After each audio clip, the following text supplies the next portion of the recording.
Indian Mujahideen से के जो 2 गिरफ्तारी हुई थी में बड़ी,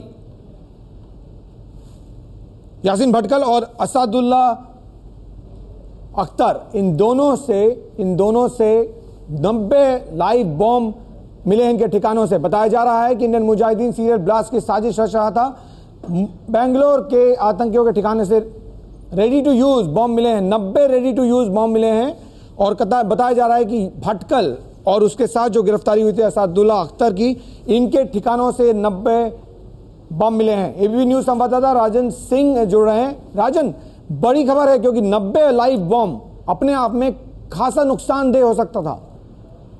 बिल्कुल सुनील, इंडियन मुजाहिदीन को भारत में बड़े पैमाने पर बम धमाके करने की योजना थी और जिस तरीके से 90 मिले हैं रेडी टू यूज, उसमें सिर्फ सर्किट जोड़ना था और टाइमर जोड़ना था।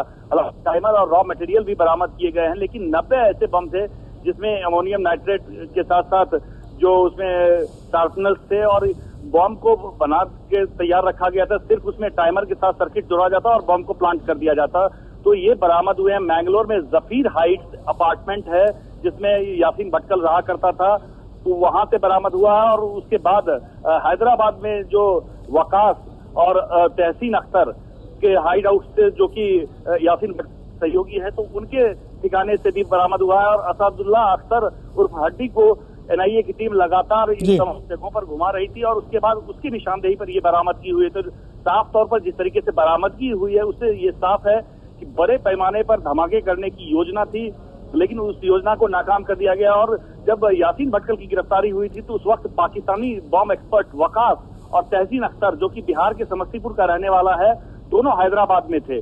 उसके बाद वो सुरक्षा एजेंसियों के रडार से गायब हो गए। तो अब सुरक्षा एजेंसियों की कोशिश है कि किसी भी तरीके से इन दोनों आतंकियों पर नकेल कसा जाए, इन्हें पकड़ा जाए, ताकि जो आने वाले समय में योजना थी उसको किसी तरीके से नाकाम किया जा सके। जी राजन, तो इस वक्त की बड़ी खबर, 90 जिंदा बम मिले हैं यासीन भटकल और असादुल्ला अख्तर के ठिकानों से मैंगलोर में।